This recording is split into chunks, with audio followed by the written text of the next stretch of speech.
Today, we're going to dive into a landmark paper that really built the foundation for what we call big data. It's about the Google file system. And this isn't just some dry technical document. It's the story of how Google solved a problem of, well, almost unimaginable scale. And they didn't do it by buying better, more expensive hardware. Nope. They did it by designing a completely new kind of software that just expected things to break.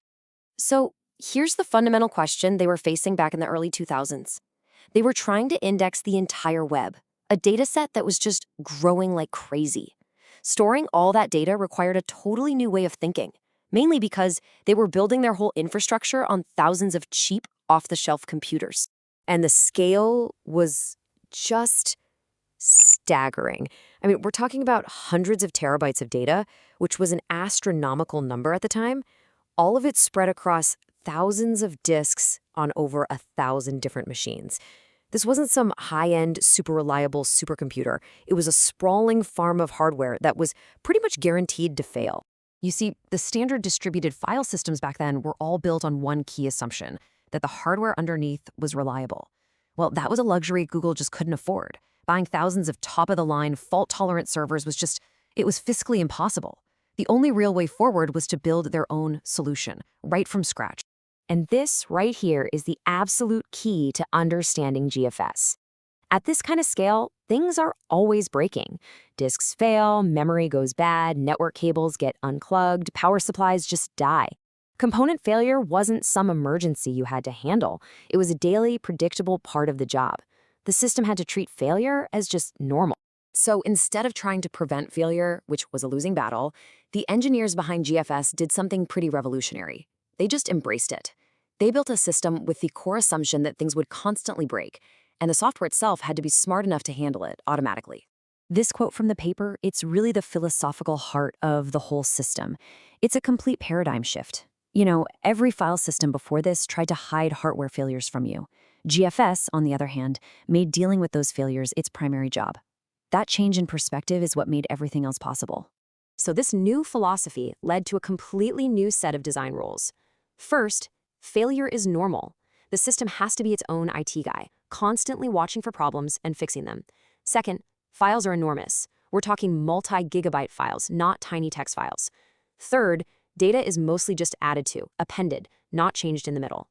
Think of a log file that just keeps growing. And finally, the big goal here is high sustained bandwidth, moving massive amounts of data efficiently, not super low latency for every little request. So how did they pull this off? Well, they came up with this beautifully simple architecture. The best way to think about it is like a giant library. You've got one head librarian, and then you have just endless rows of bookshelves. The master server is our head librarian. It's just a single machine, but it holds all the metadata, basically the card catalog for the entire system. It knows every file's name, its permissions, and a map of which data chunks make up that file. But here's the critical part. It never handles the data itself. Having a single master makes the whole design way simpler, though it did mean they had to build in protections so this one server didn't become a single point of failure. Then you have the Chunkservers. These are the bookshelves. These are the thousands of workhorse machines, and all they do is store the actual data.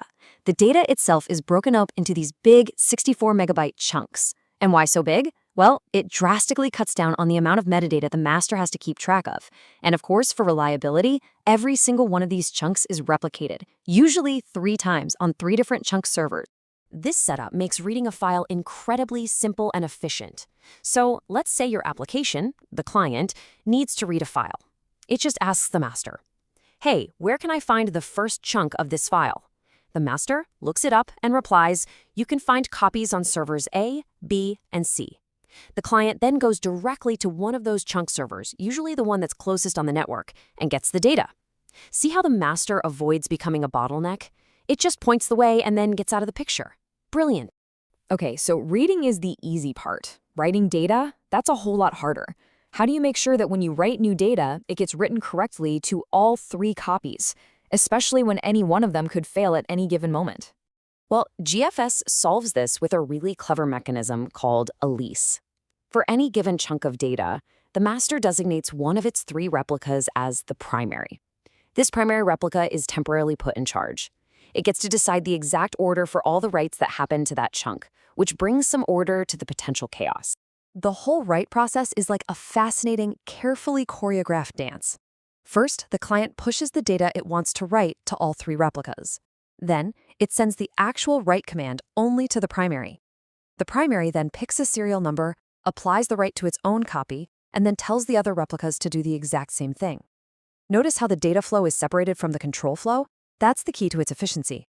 GFS also introduced this real game-changing operation called atomic record append. With a normal write, you have to tell the system exactly where in the file to put the data. But with record append, you just throw your data at the file. GFS guarantees it will be appended all in one piece, at least once, somewhere at the end. This is absolutely perfect for those situations where, say, hundreds of machines are all trying to write to the same log file at the same time. So let's just zoom out for a second. GFS wasn't just some clever piece of engineering that Google used internally. It really represented a new philosophy, and its impact created waves across the entire tech industry. And this wasn't just theory, The paper published real-world performance numbers.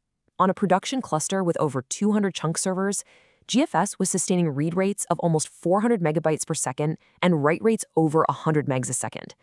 It proved that this unconventional design worked, and worked brilliantly at a massive scale.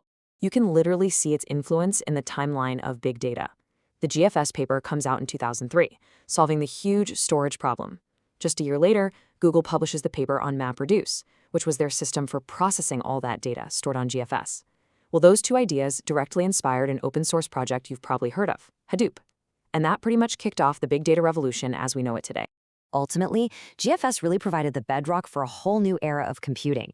It completely shifted the industry's thinking by proving that you could build incredibly reliable, high-performance systems, not by buying better hardware, but by designing smarter software that expected and managed failure from the ground up. The story of GFS is just this powerful example of innovation that comes from a fundamental change in assumptions. It really leaves you wondering, what established rules are holding us back today, and what modern technology will only be possible once we finally decide to break them?